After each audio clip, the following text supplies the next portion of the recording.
Welcome to the Creative Playing Podcast Network. We're here to help review RPGs, video games, podcasts, board games, cosplay, and the makers movement, and just any old fun stuff that's creative. Sit back and enjoy the show.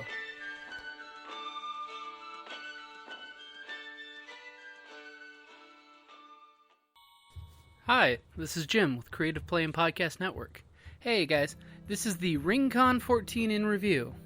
Now, I know this recap's running a little bit late, but as those of us in Tucson know, when it starts to cool off, we have events just about every weekend. So this is RinCon in review.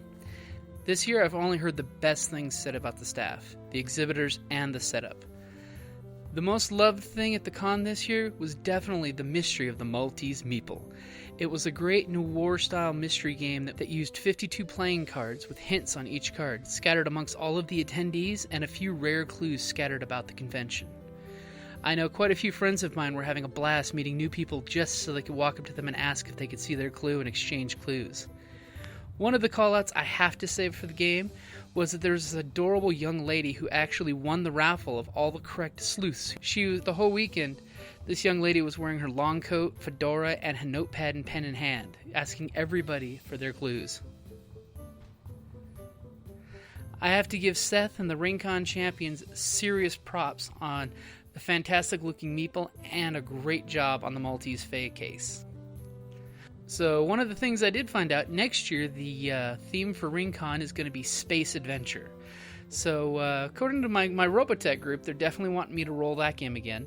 And hopefully, if all works out, I'll be running a game of Phase World and also an Edge of Empire game. Early in the con, I ran a genre mashup of Palladium's Heroes Unlimited and Palladium's Dead Rain. I called it The Walking Dead Contagion.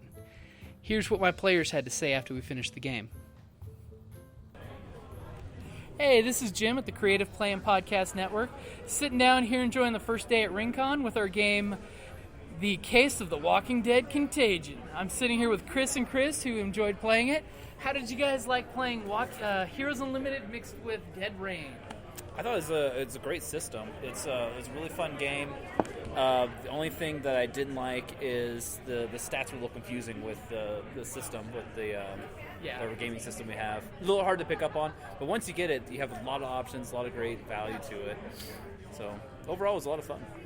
And it's definitely more story-driven than a regular D&D or some of the crunchier games. Yeah. So it's a lot of fun, and you can improvise a lot. It's all about the free form, too, yes. Which is nice. Yeah, it does have a lot of that, and a lot of different options you can have with it, all the different characters. I mean, when we first started out, it was showing us like 8 different characters, and all completely different, so it gave us a lot of options right off the bat of what we can play. You settled on Hoplite. Yeah, and again, it was you could tell that the Hoplite was very damage oriented or very combat oriented, and he's very specializing in computers, which pretty much in the storyline were all destroyed and hard to come by. So, which you did a great job of bringing back to life. Yeah, which I plugged in my system, brought it back to life. So this computer will run again. So it was really interesting. And the map, he brought some maps for the game too, and that was really interesting as well. See all that come to life. Help give it a little more depth, especially since Heroes Unlimited is really not a grid-based. Yeah. Right. Which I'm a fan of the non-grid-based. Grid-based is nice when you want it, but the whole free-form is nice. Yeah. Exactly. How'd you like playing the troubleshooter? I like Curtis Drucker. He's a lot of fun. I mean, he's very noir, and I know so many people that in different RPGs, they like to be the tank or the fighter or the thing that just crushes things. Like I played. Right? And that they're so necessary. It's just, I like the thinkers. And as soon as I find a thinker, someone who has to like see things and know things, and it's like, yep, that's the one for me. So I'm always glad to find that in the game.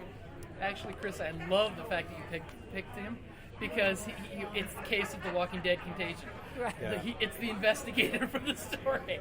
Yeah. I was really hoping somebody would go for it, and I was excited when you actually said, I'm going to go for this one. Right.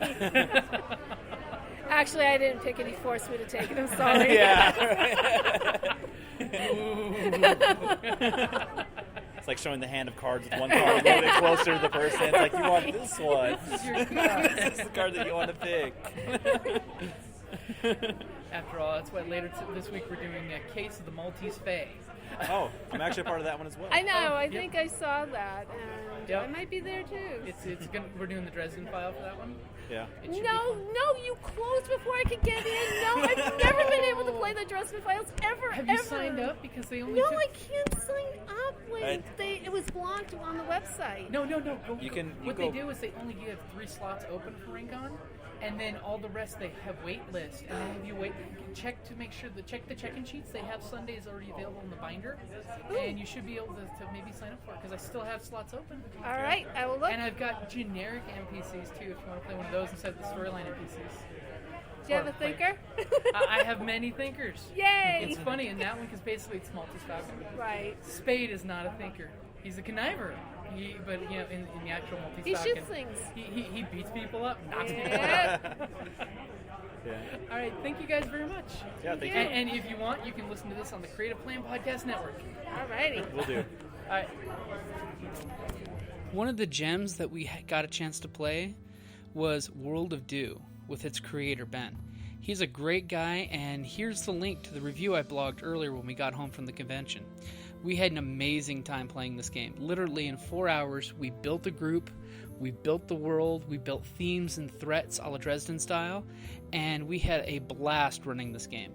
Even though my traveling Sanshin was the only party member to die, and my corpse was eaten by the player who was pretending to be my in real life wife's servant.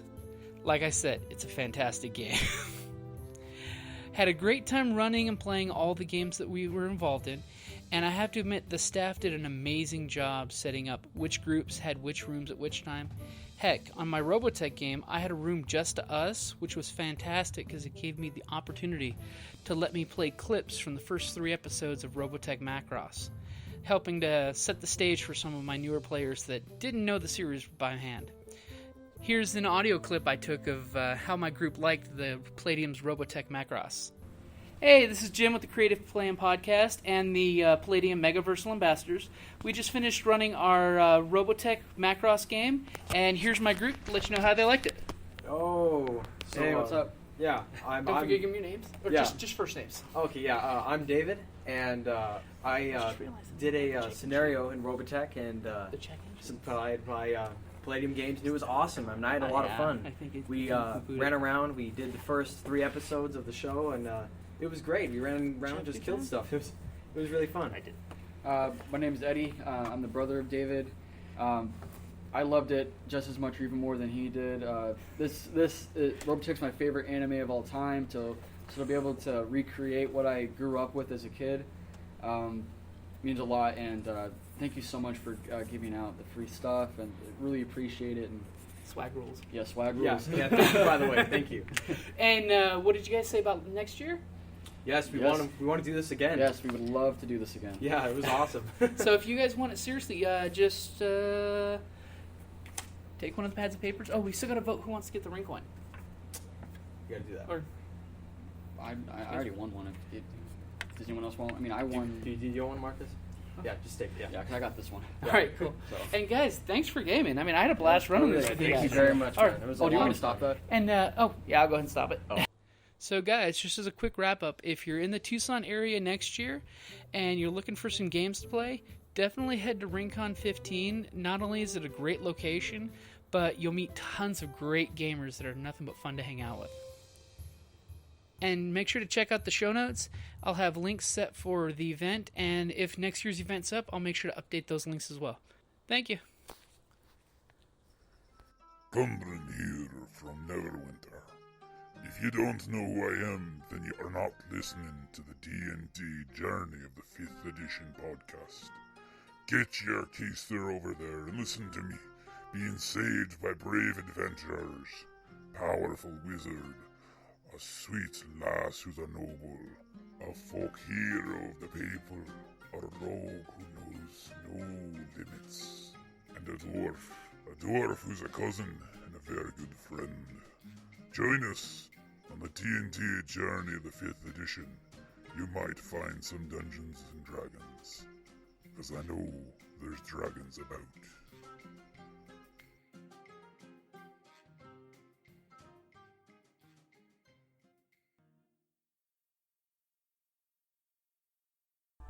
Hi, this is Jim from Ragnarok and Roll, a Scion Hero to Ragnarok podcast, and the Creative Play and Podcast Network. And I'd just like to say thank you for listening, and may fate always be on your side.